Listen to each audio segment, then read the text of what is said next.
고맙습니다. 오늘은 지름길로 행하라 말씀을 가지고 귀한 은혜 나누기를 원합니다. 원어 해석은 1절로 3절. 그래서 나의 삶을 저의 삶으로부터 빠져나오게 되어 출발하게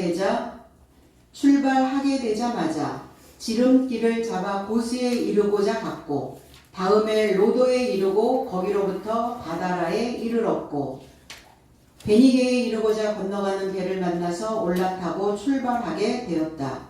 구브로를 바라보며 이를 왼편에 남겨두고 수리아에 이르고자 항해하더니 두로에 이르고자 내리게 되었으되 이는 거기에 배가 화물을 내리기 때문이더라 그랬어요.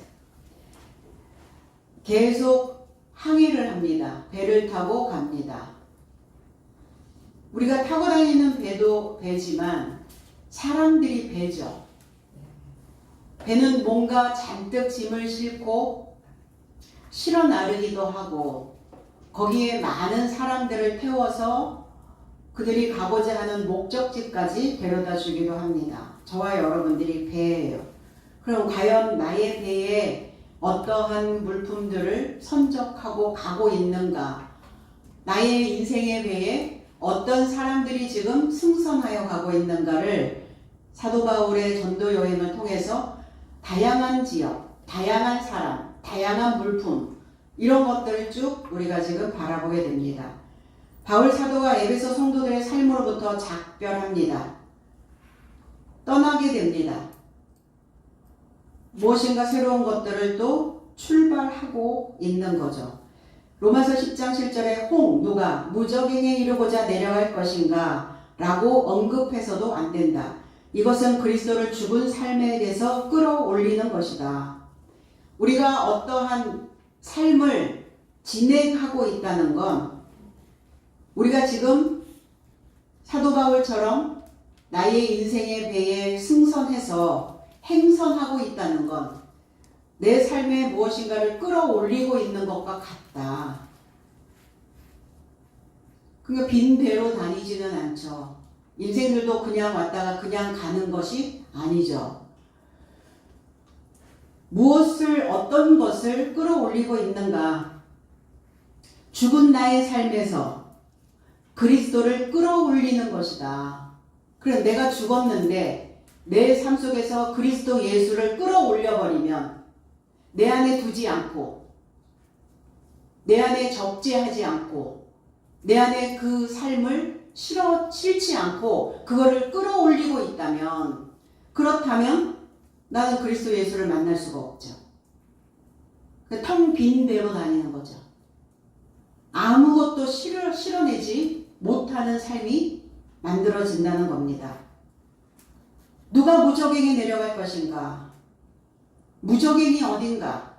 죽으면 가는 곳인가 무적행이? 그렇지 않죠. 사람 속이 무적행입니다.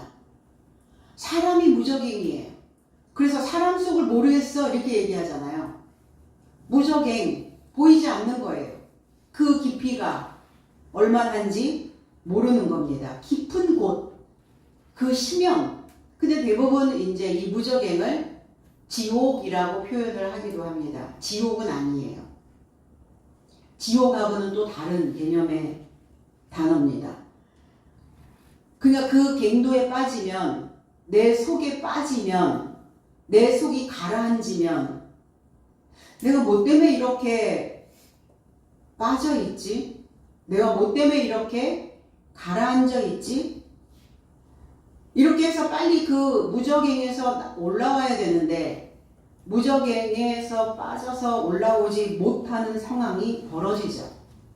그러면 거기가 지옥이 돼버리는 거예요. 근데 이 깊은 사고를 할 수 있는 사람, 그것도 무적행이죠. 깊은 사고, 깊은 지혜, 그 심연 속에 무엇이 있는지를 늘 발견해내며 가는 사람들, 그리고 거기에 빠져서 허우적거리지는 않는다는 겁니다. 계시록 9장 11절에는 그리고 저 삶에 접한 무적행의 사자가 왕이 있는데 그에게 이름이 히브리어로는 아바돈이요 헬라어 안에서는 아폴리온 이름을 갖는다 그랬어요. 아바돈, 파괴하는 천사라는 뜻이에요. 히브리어로 가면 이 아바드라고 하는 단어가 있는데 헤매다, 길을 잃다, 결핍되다, 멸망하다, 부수다 이런 뜻이에요. 결핍이 되어 있으니까 헤매는 거예요. 왜? 먹잇감을 찾으려고. 배가 죽이고 있으니까 그 결핍을 채우려고 여기저기 방황하며 다니는 겁니다. 이게 바로 아바돈이라고 하는 의미입니다. 그럼 저와 여러분들의 생각 속에 아바돈이 있겠죠? 나를 늘 결핍하게 만들고 나를 멸망하게 만들고 하나님의 집으로 지어져 가는가 싶으면 또 다시 부숴버리고 하나님의 전이 어느 정도 건축되었겠지? 라고 생각하면 또 여전히 부서져 있고 이게 아바돈이에요. 아폴리온이라고 하는 의미는 멸망자. 그게 내가 이러한 아바돈이라고 하는 생각을 가지고 있으니까 나를 멸망시키고 나를 손상시킨다는 거예요. 그럼 과연 나의 무적행에서 나의 깊은 심연에서 어떠한 삶을 만들어내고 있는가? 어떠한 삶으로 내가 그 결핍된 것들을 채우고 있는가? 예수 그리스도인가? 아니면 지금 아바돈과 아폴리온으로 다시 나를 가르치고 있는가를 보셔야 됩니다. 그래서 나오자마자 출발하게 되자마자 이렇게 해석이 되어져 있고 그리고 바로 이런 단어가 있죠. 개역성경에는 행선하여 바로 곳으로 가서 바로 직접 지름길로 이런 단어입니다. 유띠로메오라는 이 단어인데 곧바로 직행하여 인생은 참 많이 돌죠. 40년의 광야 생활 왜 돌렸을까? 왜 그래서 그렇게 얘기하죠. 뺑뺑이 쳤다 그러죠. 나는 과연 신앙 안에서 여전히 뺑뺑이 치고 있는가? 아니면 지름길을 내가 확실하게 지금 알고 가는가? 그럼 지름길로 가려면 어떻게 가셔야 돼요? 가로질러 가야죠.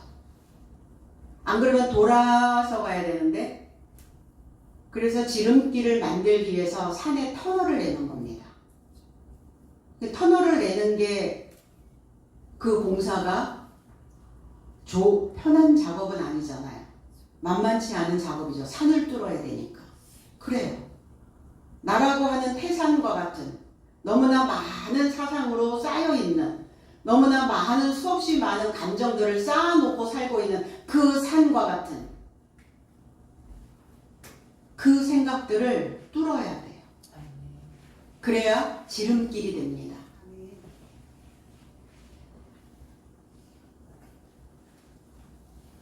그러니까 인생을 늘 이렇게 인생의 경기장에서 나는 지금 어떻게 가로질러 가고 있는가. 사람들은 그거를 이야기하죠. 성공의 지름길이 뭐냐. 성공으로 가기 위해서는 내가 어떠한 길을 가야 되는가. 그게 빠른 길인가. 아니면 오히려 나로 하여금 더 뒤처지게 하는 것인가. 이 지름길은 우리가 되어져야 되는 거예요. 그리스도 예수가 오셔서 사도 요한은 자기 자신을 지름길로 만들어야 된다라고 이렇게 외칩니다. 누가복음 3장 4절로 7절에 예언자 이사야의 말씀의 책 안에 기록된 바와 같이 말하되 광야 안에 외치는 소리가 너의 삶은 주의 길을 예비하라. 그의 지름길을 곧게 하라. 모든 골짜기는 채워지게 될 것이고 모든 산과 동산은 낮아지게 될 것이고 왜곡된 삶이 고다짐에 이르고 거친 삶이 평탄한 길에 이를 것이다. 모든 육체가 하나님의 구원을 볼 것이며 그런즉 그에 속하여 세례 받으러 오는 무리 삶에게 그가 말하되 독사의 자식 삶이여 누가 너의 삶에게 의도한 진노로부터 피하라고 보여주더냐 그랬어요. 이사야 선지자의 예언의 말씀이시죠. 여호와께서 구원하셨다. 여호와께서 구출하셨다. 그래서 이 구원이라고 하는 이 예샤, 예수, 이샤라고 하는 이 단어는 열려 있다라는 뜻이에요. 열리면 어떻게 되죠? 넓혀지게 되죠. 그러니까 우리에게 구원이라는 것은 닫혀 있는 것이 열리는 겁니다. 좁아 터져 있는 것이 넓혀지는 거예요. 그리고 나 자신을 옹호하고 가는 거죠. 안을 보호할 호, 나를 안고 나를 보호하고 나를 두둔하고 편들어서 보호해 주는 거죠. 그러니까 자기의 잘못된 그릇된 행동을 옹호하는 것이 아니라 하나님이 나에게 그 말씀이 적용되어질 수 있도록 나를 안고 그 말씀의 회방을 받지 않도록 나를 보호하는 걸 옹호라고 하는 거예요. 광야 안에 외치는 자리, 광야에서 외치는 게 아니에요. 우리는 세례 요한이 광야에서 외친다고 어디 광야에서? 광야가 어디란 말입니까? 사막인데 어느 사막 한가운데서 사람이 있다고 사람이 듣는다고 그 사막 한가운데서 외치겠습니까? 광야 안에 있는 자들에게 외치는 거예요. 인생 광야라고 얘기합니다. 광야의 길을 간다고 얘기합니다. 세상은 사막화가 되어져 가고 있다고 얘기합니다. 그래서 때로는 고독하고 때로는 외롭고 사람이 없어서 외롭고 고독한 게 아니죠. 사람이 많아도 사람이 있어도 그 뜻을 함께 하지 못하면 고독해지는 거예요. 둘이 있어도 더 외롭죠. 왜? 뜻이 맞지 않으니까. 황폐하고 거칠어져서 못쓰게 되어져 있는 상태를 광야라고 얘기합니다. 정신이나 생활에 여유가 없어서 거칠어져 있는 상태를 광야라고 얘기합니다.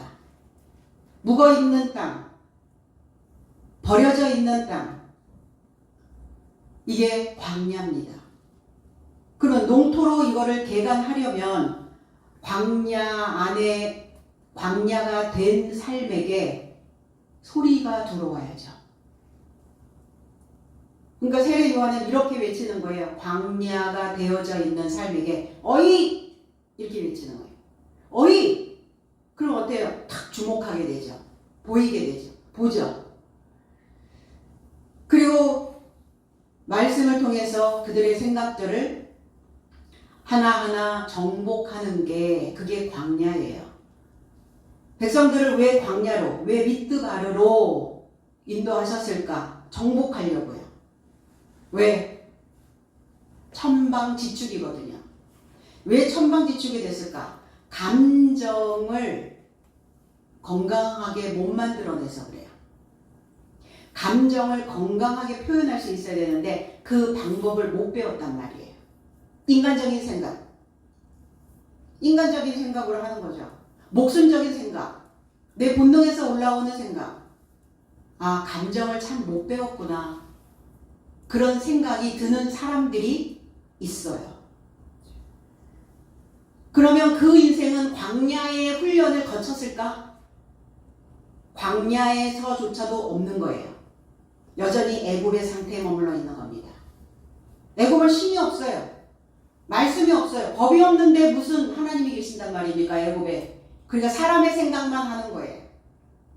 거기가 광야, 거기가 애굽. 광야는 내가 가지고 있는, 내가 쌓아놓았던, 그래서 잘 배우지 못한 이러한 감정들을 파괴하는 곳입니다. 훈련 세겠죠? 제일 빡세요, 광야가. 그래서 여기에서 붕괴되지 않으면, 여기에서 바뀌지 않으면 그 다음 단계로 진입이 안 돼요. 멈춰있는데 멈춰있다라는 것을 자신만 모르죠. 다른 사람 눈에는 다 보이는데. 근데 그렇게 들키게 되어 있어요. 사람은.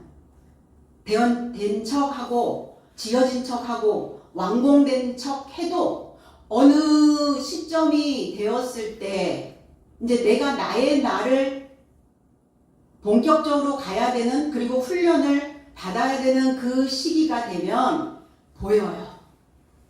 보일 때 감사가 오든가요? 감사하시던가요? 기쁘시던가요? 행복하시던가요? 아니죠. 분노가 올라오죠. 그래서 여기에서 말씀으로 다시 짓는 거예요. 그래서 이 광야에서 뭐 하시냐면 하나님이 친구로 사귀는 겁니다. 여기에서 독사의 자식들아, 독사, 배설물 이런 뜻이에요. 째파라는 히브리어 단어인데 내밀다, 배설물, 똥 이런 뜻이에요. 독을 품고 있죠. 배설되어져야 되는 것들이 배설되지 않으면 어때요? 독가스가 올라오잖아요. 속이 더부룩하잖아요. 배설해야 되는데 그 사도 바울은 뭐예요? 내가 그동안 알고 있었던 그 모든 것, 그리스도를 알기 전에 알고 있었던 그 모든 것들이 다 배설물과 같다 이렇게 얘기했어요. 그러니까 독사의 자식에서 벗어나는 거예요. 내 안에는 도끼가 하나도 없다 이런 표현이에요. 광야 안에 있는 동안 부지런히 이 머리를 신속하게 정돈시켜야만 합니다. 그러니까 광야라는 곳은 낮의 기온과 밤의 기온의 이 일교차가 엄청나게 심합니다. 모로 오렌지라는 과일이 있더라고요. 모로 오렌지. 우리가 이제 먹는 흔한 오렌지는 속이 노란 오렌지인데 이 모로 오렌지라고 하는 이 과일은 속이 빨개요. 근데 이제 왜 빨간가 해서 물어봤더니 그 지역에 그 나라에는 일교차가 엄청 심해서 이 오렌지가 자기 자신을 보호하려고 이 색깔 자기를 빨갛게 물들이는 거래요. 그러니까 빨갛게 물들이지 않으면 죽어버리는 거예요. 그 일교차가 이 온도 변화가 이렇게 아침 저녁으로 이게 바뀔 때마다 내 속에서 아침 저녁으로 조석으로 변개가 일어나죠. 그럼 아침 저녁으로 그게 인간의 모습이니까 아침 저녁으로 내 감정의 이러한 상태가 일교차가 심해질 때 거기에 그냥 나를 내버려 두면 손상이 되잖아요.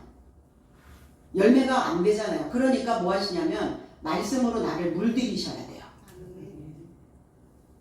내 속을 하나님의 말씀으로 포도주 색깔로 물들이셔야 나는 살아남을 수 있단 말이에요. 그래서 광야일 거예요. 오늘 바울 사도는 자신의 사상을 배설하고 그리고 채워져서 평탄케 된 자신의 지름길로 곧으로 갑니다. 그러니까 저와 여러분들이 지름길이 되어져야 해요. 생각이 자꾸 돌죠. 응? 생각이 빙빙 돌죠. 내 속에서. 곧으라고 하는 의미는 정상이라고 하는 의미입니다. 3차 전도 여행에서 돌아올 때 하룻밤을 숙박했던 곳이기도 해요. 이 고스라고 하는 지역은 고운 직물, 포도주, 그리고 에스글라비오라고 하는 그 신당이 있는 곳이기도 합니다.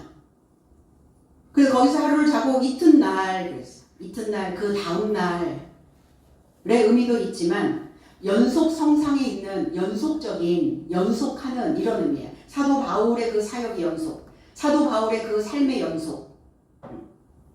우리는 사실 어떻게 보면 연속선상에 있는 거죠. 그럼 무엇이 나의 삶에 연속되어져 있는가를 보셔야죠. 어떤 삶으로 나는 계속 연속하는 삶을 살고 있나? 어떠한 생각들이 나와 인접하여 있나? 마음이, 생각이, 이 정신이 그게 중요하기 때문입니다. 내 정신에 뭐가 인접해 있지? 내 마음 안에 무엇이 연속되어져서 지금 연속 반응을 일으키고 있을까? 이게 나의 감정 상태를 보셔야죠. 이게 정돈이 안 된다. 내 감정이 정돈이 안 돼? 그럼 광야로 가셔야 됩니다. 말씀으로 정복하셔야죠. 그리고 그 다음에 그 이튿날 연속된 그 삶에서 로도에 이릅니다. 이 로도라고 하는 의미는 장미라는 뜻이에요. 애정, 사랑, 행복한 사랑, 이게 꽃말이에요. 여기에서 이제 향수를 만들죠. 장미유에서. 이 장미는 햇빛을 좋아한답니다. 온대성 식물이라서. 그리고 이 로도에 헬리오스라고 하는 태양신을 숭배하는 사람들이 너무나 많이 있었어요. 이 히브리어로 넘어가면 그 도다님이라고 하는 인명을 만들어냅니다. 인도자들. 그러니까 우리도 지금 로도에 있어야죠. 장미와 같은 그 장미유를 함유하고 있는, 그래서 향기가 나는 당신에게서 꽃내음이 나네요. 잠자는 나를 깨우고 가네요. 그게 장미향이. 그리고 바다라로 파타라라는 단어예요. 이는 통역이라는 단어입니다. 통역이 안 돼. 해석이 안 돼. 루기아의 고대 항구 도시입니다. 베니게와 애국 방향으로 부는 적절한 바람 때문에 이 배가 동쪽으로 달리기에 편한 지역이 바로 바다라라고 하는 지역이에요. 바울은 두로를 향하는 중에 바다라에서 배를 갈아탑니다. 여기에도 또 신전이 있어요. 지중해 지역이잖아요.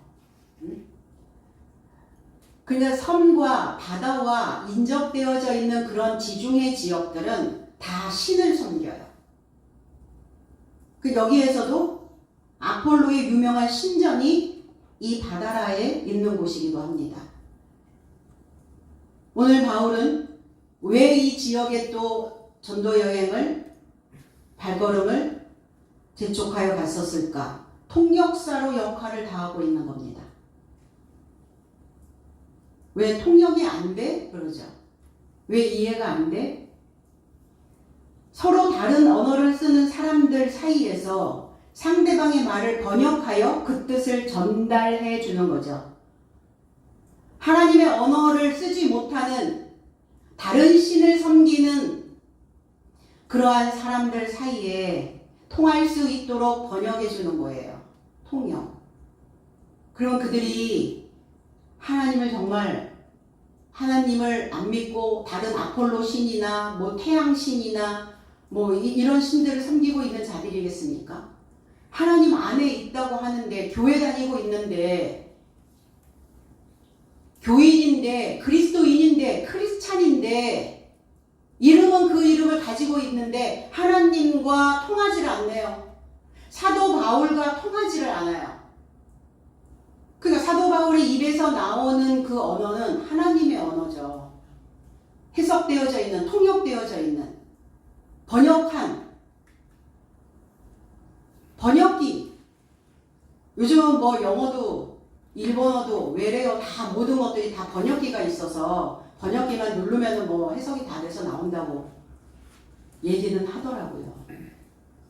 번역기를 돌려도 기본적으로 내가 그 단어의 뜻을 알아야 그 번역기에서 나오는 그 뜻의 의미들을 내가 새길 수가 있잖아요.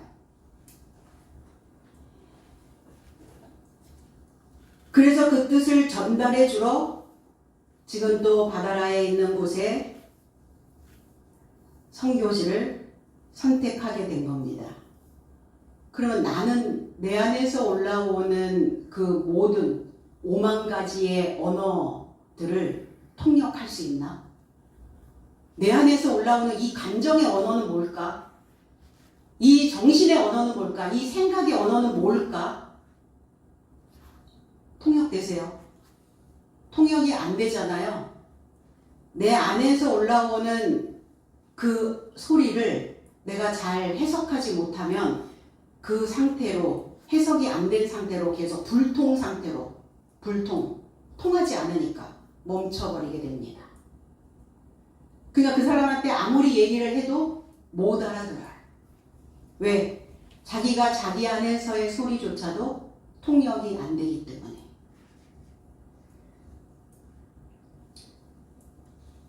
내가 내 소리를 잘 알아들어야 그래야 나를 해고하지 않죠. 해고. 고용주가 계약을 해지하는 거죠. 직장이나 일터에서 잘리는 거죠. 잘리면 어때요? 품을 못 팔아요. 품삯을 못 받아요. 하나님 우리를 고용하셨는데 하나님의 언어로 내 안이 소통이 되어지고 내 안에 어떠한 생각들이 어떠한 소리들이 어떤 잡다한 언어들이 와도 그것을 통역해낼 수 있는 능력들이 만들어져야 되는데 그렇게 되어지지 못하면 내 감정이 우선이기 때문에 내 감정이 우상이 되고 내 감정이 신이 되어지기 때문에 하나님을 해고해버려요. 그럴 리가 없다고요? 감정이 올라갔을 때 한번 적어보세요. 어떤 것들이 가장 우선순위에 올라와 있는지. 그 하나님을 해고하니까 어때요? 하나님 우리를 해고하지 않습니다. 우리가 해고해요. 그리고 어떤 상황이 벌어지죠? 품삯을 못 받는 거예요. 품을 못 팔아요. 그 품을 사줄 사람이 없으니까 품을 팔지도 못하고 그 품을 사지도 못하는 거예요. 팔고 사야 되는데. 그러니까 무슨 일을 만나든지 하나님의 뜻 안에 있다는 것을 이해해야 된다는 겁니다. 베니게로 갑니다. 종려나무라는 뜻이에요. 종려나무, 똑바로 세우다. 이 베니게라고 하는 이 의미에는 샘조거의 명칭인데 여기를 가나안이라고도 얘기합니다. 이 베니게가 자주색 목감을 파는, 여기서 뿔고동에서 추출한 자주색 물감을 발견해서 여기에서는 이 자주색 물감들이 굉장히 많이 무역을 했던 이런 지역이기도 합니다. 이 베니게라고 하는 이 가나안 안에 성읍이 두 개가 있는데 두로와 시돈 소속되어져 있는 성읍이에요. 근데 이 지역에 부도덕한 종교, 다신교, 이세벨에 의해서 유입이 됩니다. 그러니까 이 지역에서 가나안 여인을 만나죠. 그걸 수로보니게 여인이라고 이렇게 해석을 했는데 여기에서 수로보니게 여인의 딸을, 귀신 들려있는 딸을 고쳐줍니다. 마가복음 7장 24절에 예수께서 거기에서 일어서서 두로와 시돈의 접정 지역에 이르고자 떠나셨다. 그리고 집에 이르고자 들어가며 아무도 알기를 원하지 않았으나 숨길 수 없더라 그랬어요. 당신의 존재감을 이렇게 확 드러내고 다니진 않았어요. 그냥 누가 알아봐 주면 그걸로 좋고, 알아봐 주지 않아도 그냥 또 가는 거고, 누가 나를 인정해 주든 누가 나를 봐주든 그 상관없이 당신에게 주어져 있는 그 사역을, 그 사명을 감당하고 가시는 겁니다. 근데 사람은 그렇지 않죠. 나를 알아봐주지 않는 것 같으면 섭섭하고, 누가 나를 인정해주지 않으면 킹받고, 좋은 킹을 받아야 되는데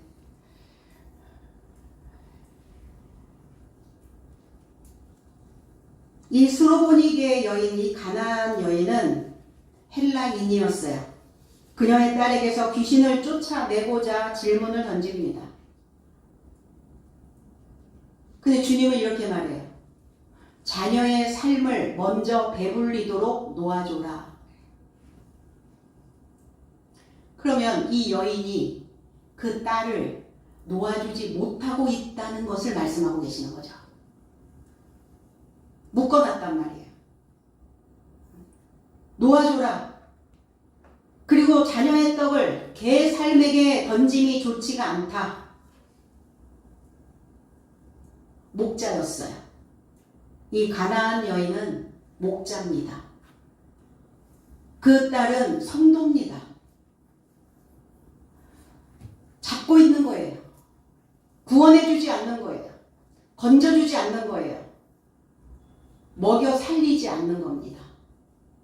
먹어야 힘을 받아서 빠져나올 거 아니겠습니까? 그러니까 그 자녀 삶을 먼저 배불리도록 먹을 수 있도록 놓아줘라. 네가 주는 양식은 한계가 있어. 더 이상 안 먹고 있어. 네가 주는 것으로 지금 묶어놓고 있는 거야. 구출이 안 되죠. 그러니까 더러운 영이 들어간 거죠. 더러워. 그걸 귀신이라고 표현합니다. 근데 이 수로보니게 여인은 이렇게 말합니다. 주여, 상 아래에 놓인 개의 삶도 훈육아 삶의 부스러기로부터 먹습니다. 당신은 나를 훈육하러 온 훈육자입니다. 당신의 입에서 나오는, 당신의 삶에서 나오는 부스러기, 작은 조각, 우리가 과자나 비스켓 이런 것들을 먹으면 조각조각들이 떨어지죠. 그런 작은 조각. 그러니까 주님은 그 말을 듣고 이 말을 하고 나서 그 여인은 물러가고, 그리고 주님은 귀신이 너의 딸에게서 나갔다, 떨어져 나갔다. 그 귀신이 나갔고 침상위에 던져진 딸을 발견하더라 그랬거든요. 아니, 이 얘기가 상 아래 놓인 개의 삶도 그 부스러기로부터 나는 먹습니다 라는 이 말을 했는데 주님은 왜 그 딸의 삶을 놓아주셨을까? 더러운 귀신이 어떻게 해서 나갔을까? 그 얘기를 한 거예요. 수로보니게 여인은. 나는 몰지각한 목자와는 다릅니다. 내가 듣지 못했고 배우지 못했고 깨닫지 못했을 뿐이지 주님, 당신이 주는 그 작은 조각의 말씀이라도, 당신의 입에서 떨어지는 눈에 보이지도 않을 만큼 그 한 단어의 조각이라도 나는 좋습니다. 그래서 그 작은 조각의 은혜를 입어도 나는 개처럼 짖을 겁니다. 난 소리를 내고 살 겁니다. 이제부터. 하나님의 소리 내시기 바랍니다. 그러니까 그 딸이 건강해졌는데 침상 위에 던져진 딸을 발견했다. 침상 위에 던져졌다는 것은 그 침상을 바꿨다는 거예요. 여러분 속에 침상이 있죠? 깔고 덮고. 그 주님은 구약적 사고에서 덮여 있었던 것들을 바꿔주시는 것이고, 내 마음에 깔고 있는 그 침상을 이제 또 바꿔주시는 거고, 누추하고 낡은 잠자리, 그럼 이거를 바꾸려면 어떻게 해야 되느냐? 하나님에게로 기울어져야 됩니다. 내 상황에서, 내 상태에서 벗어나지 못하면 절대로 우리의 생각이나 우리의 마음이 하나님께로 기울어지지 않아요. 늘 자기에게로만 기울어져 있는 거예요. 바꿀 수 없죠. 위에 막 동동 떠있는 찌꺼기 같은 것들을 버리려면 어떻게 해야 됩니까? 기울여야죠. 기울여야 쪼로록 내려가죠, 찌꺼기들이.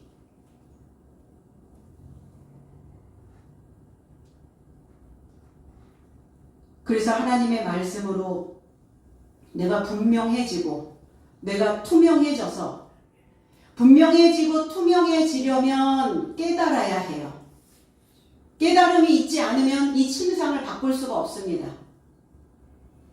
그래서 귀신은 깨달았을 때 자기가 그동안 가지고 있었던 침상을 가지고 떠나갑니다. 그냥 바뀐 거예요. 이 귀신이 떠나가게 하려면 반대어를 창조하시기 바랍니다. 내가 지금 밤중에 침상이 내 삶 속에 있다면 대낮에 침상이 될 수 있도록, 내가 여전히 잠자고 있어? 아니, 깨어났어. 반대어죠. 병들었어? 아니, 건강해졌어. 지금 엄청 슬프고 괴로워? 아니, 기쁘고 감사해. 이 반배어의 기능은 우리 속에서 일어나는 우리의 뇌 안에서 건강하게 돌아가는 뇌의 회로의 신호입니다. 바로 이 창조의 원초적인 작업이 이 반배어를 쓰는 거예요. 반배어를 쓰는 사람도 있죠. 지금 아무 일도 없잖아. 무슨 소리야. 조금 있으면 무슨 일이 일어나는데. 지금 괜찮잖아. 아니, 괜찮지가 않아. 지금 건강하잖아. 근데 여기 또 부정적인 반배어를 만들어내는 사람도 많이 있어요. 베니게에 이르고자 건너가는 배를 만납니다. 온전히 건너가는 거예요. 온전히 건너가지 못하면 바다에 빠집니다. 내 감정의 바다에, 무적행의 바다에 빠져서 허우적거려요. 두 발 다 건너가셔야죠. 발이 묶이면 건너가지 못하죠. 그럼 발이 왜 묶이는가? 나를 정복하지 못하기 때문에. 발은 뭐냐? 정복이에요. 탐색입니다. 하나님의 말씀으로, 하나님의 진리로 나를 정복해야 온전히 건너갈 수 있어요. 그럼 어떠한 소식이 나를 정복하고 있길래 건너가지 못하고 멈칫하고 있는가? 그러면 우리의 삶 속에서 막 일상생활 속에서 다가오는 이러한 문제들을 해결할 수 있는 능력이 만들어져요. 그게 길게 오랫동안 나를 괴롭히지 않는다는 겁니다. 건너가지 못하고 있기 때문에, 주춤거리고 있기 때문에 들어갔다 나왔다 하는 거예요. 퐁당 하고 있는 거거든요. 마태복음 8장 18절에 그래서 예수께서 자기를 둘러선 큰 무리를 알아보시고 건너편에 이르고자 떠나라고 명하셨다 그랬어요. 산에서 내려오셔서 가버나움으로 지금 건너오셨거든요. 그러니까 무리들을 보시고 왜 건너편에 이르고자 떠나라 명하셨을까? 너희들이 지금 그 상태에 머물러 있어서는 내가 너희들에게 주는 품삯을 받을 수가 없어. 너희들은 나한테 품을 팔 수가 없어. 그 사명 못 감당해. 건너가야지. 왜 감정에 빠져서 허우적거리고 있니? 왜 그 상태에 빠져 있니? 왜 그 날에 빠져 있니? 왜 그 시점에 빠져서 못 헤어나오고 있니? 훈련해야지. 훈련하려면 뭐예요? 감정의 연습을 많이 하셔야 됩니다.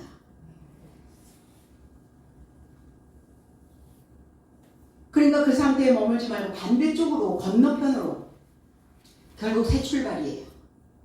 새롭게 출발. 어떤 서기관은 이럽니다. 내가 주님과 동행하겠습니다. 주님과 끝까지 동행할 것입니다. 그렇게 말하니까 주님은 그때 이렇게 말씀합니다. 여우의 삶도 굴을 갖고 있고 하늘의 새도 둥지를 갖고 있다. 그러나 인자는 머리를 숙일 곳이 없다. 여우 헤롯입니다. 헤롯이 통치하는 그 시대잖아요. 헤롯을 추앙하는 세력들이 있었어요.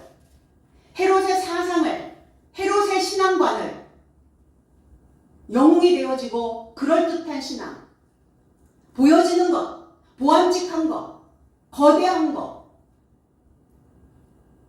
여우 새끼 같은 거예요. 이 신앙관을 소유한 자들, 그들의 굴레도, 그들의 틀도 있고 하늘의 새, 말씀을 쪼아 결실지 못하는 인생, 바리새인, 서기관, 대제사장, 장로의 삶이죠. 그들도 둥지를 갖고 있다. 거기에도 사람이 모인다. 거기에도 사람들이 있다.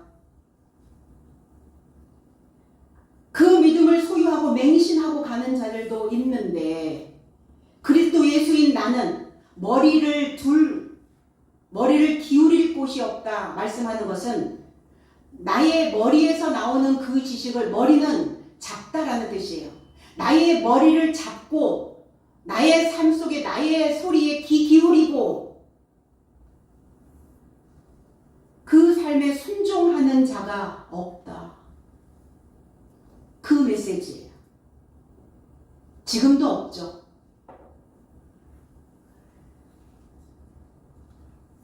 지금 우리는 어떠한 굴을 갖고 있고 어떤 둥지를 짓고 있는가?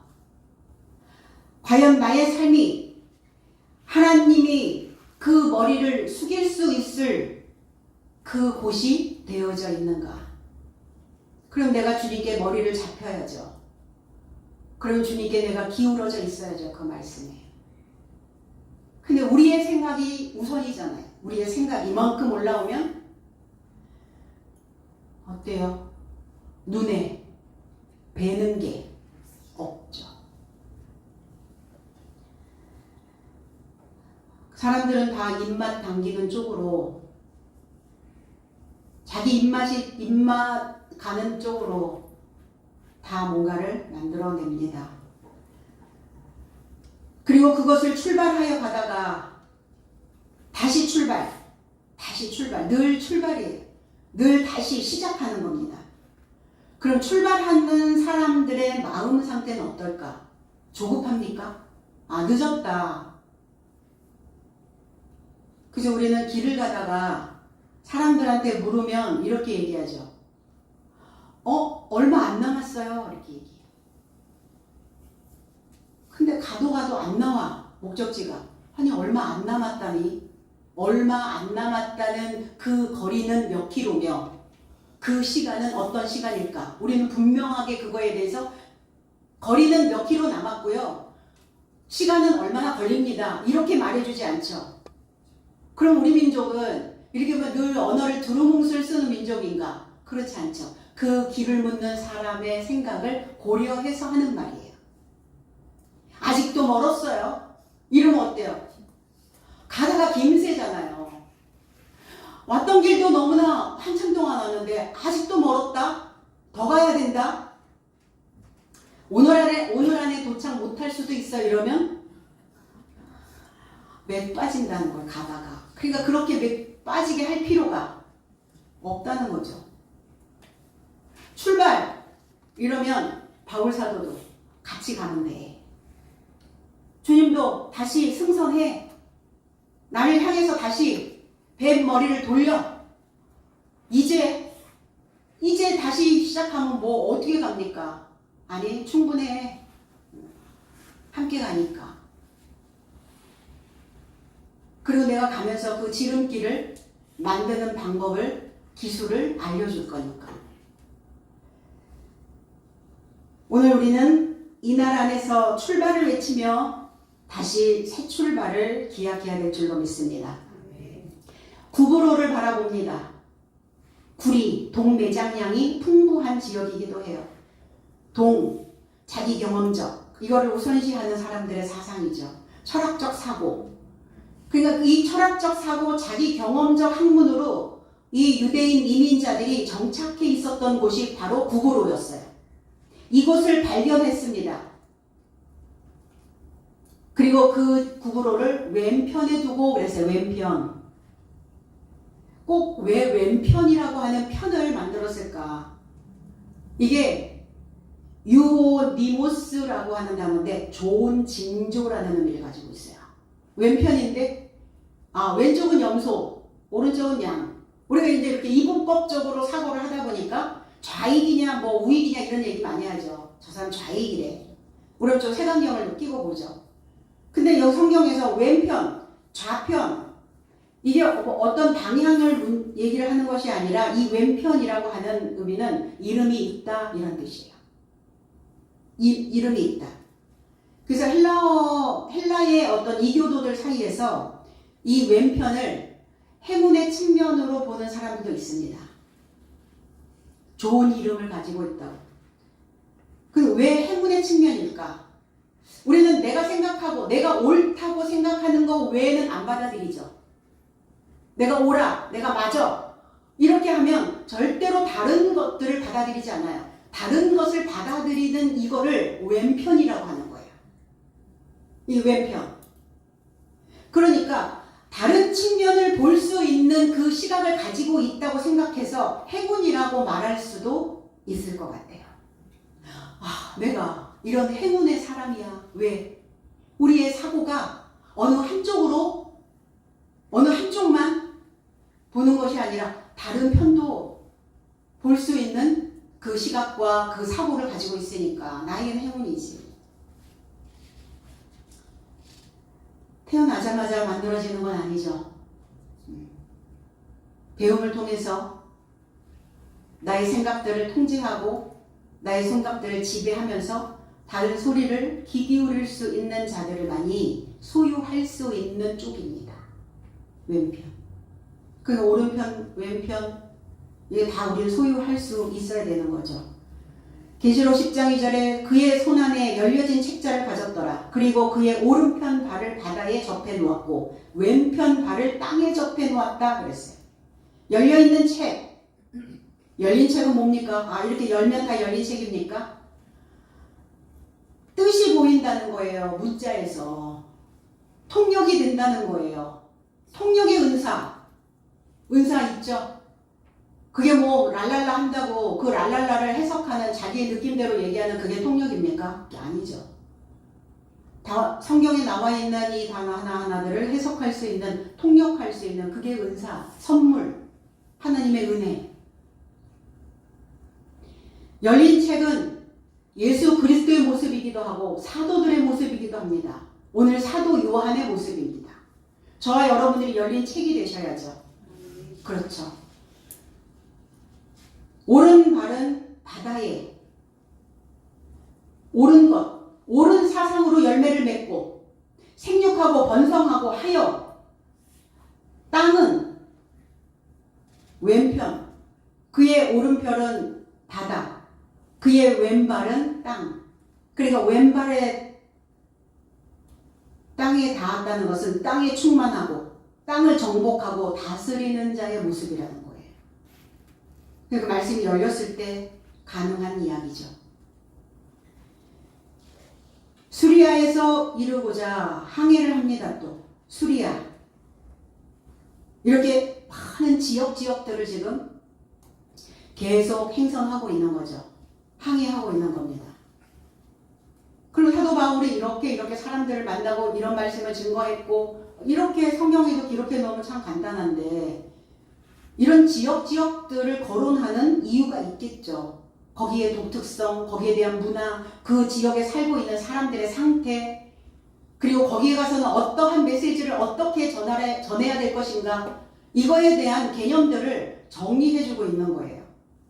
수리아, 왜 수리아로 갔을까? 이게 두로예요, 두로. 쪼르라고 하는 단어, 날카로운 돌, 비좁은 장소, 꺽쇠로 죄다, 이런 뜻이에요. 그러니까 사람들의 생각을 이렇게 조여주지 않으면 금방 풀어져 버리죠. 생각이 풀리죠. 정신 상태가 풀어졌어 그러잖아요. 그러니까 지금 이 수리아에 가서 뭐 하고 있냐면 이게 부싯돌, 날카로운 돌, 예리하고 민첩하고 세심하게 말씀을 지금 전해야 되는 곳이기도 합니다. 이 수리아가. 그래서 꺽쇠로 죄다 이런 의미를 가지고 있어요. 꺽쇠로. 바울의 가르침, 그러니까 얼마나 강한 가르침으로 그들의 생각들을 지금 꽉 조여놔야 그래야 그들이 하나님 안에 머물러서 갈 수 있겠습니까? 말씀으로 완전히 에워싸는 거예요. 조이는 거예요. 겨우 숨통만 열어놓고 거기가 수리아였어요. 두로에서 상륙해서 배가 화물을 내리는 곳이다. 화물, 상품이죠.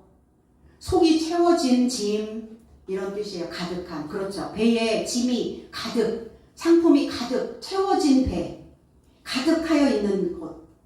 계시록 18장 11절로 12절에는 그리고 땅에 장사치 삶은 저 삶의 상품을 아무도 더 이상 사주지 않기 때문에 그녀를 접하여 울고 애통한다 그랬어요. 상품. 내가 만들어냈는데 아무도 그 상품을 팔아주질 않아. 사주지를 않아. 그러니까 그녀는 이 사람은 애통한다. 내 안에 만들어 놓은 상품이 뭐겠습니까? 내 안에 가득 채워져 있는, 선적해 놓은, 내 속을 가득 채워 놓은 그 상품이 도대체 뭐냐고요. 무엇이길래 그 상품을 아무도 더 이상 사주지 않을까? 교훈입니다. 말씀이에요. 언어예요. 처음에는 들을만 하죠. 처음에는 샀어요. 필요하니까. 유치원 때 샀고, 초등학교 때 샀고, 중고등학교 때까지 샀어. 똑같은 걸 맨날 똑같이 사진 않죠. 더 이상 사주지 않아. 살 필요가 없어. 살 게 없어. 그러잖아요. 갔는데 살 게 없더라. 광고는 뭐 엄청나게 뭐 뻑적지근하게 하던데 살 게 없어. 메시지에서 살 게 없네. 여러분 사시는 거죠 오늘? 사는 거예요. 그럼 팔을 만한 상품을 만들어야죠. 누가? 목사는, 지도자는. 그 상품은 금은 보석, 진주, 세마포, 자주옥감, 비단, 붉은 옷감, 모든 향나무, 그 상아 그릇, 진기한 나무, 구리, 철, 대이석 그릇, 계피와 향료와 향과 몰약과 유향, 포도주, 감람류, 고운 밀가루, 밀과 가축, 양과 말, 수레와 몸. 이게 다 뭐냐? 사람의 목숨이다. 사람의 목숨. 그 상품이다. 보여지는 거잖아요. 다 금은 보석, 상아로 만든 그릇, 진기한 것들만 있잖아요. 근데 왜 이게 목숨일까? 목숨은 그래야 만족하니까. 이게 다 뭡니까? 혼합되어져 있는 상품들이잖아요. 혼합되어져 있는 지식들이에요. 보이는 것은 화려하고 그럴듯하게 보여도 부의 근원이 사라질 수 있다. 너희들이 그동안 쌓아놓았던 부의 근원 사라진다. 거창하고 거대하게 만들어 놓았던 거 다 무너지고 붕괴된다. 그게 바벨이었습니다. 예수 그리스도의 지혜의 지식 안에서는 그런 것들이 다 무용지물이라는 거예요. 에레미야 51장 37절에 바벨론이 돌무더기가 되어서 승냥이의 거처와 혐오의 대상과 탄식거리가 되고 주민이 없으리라.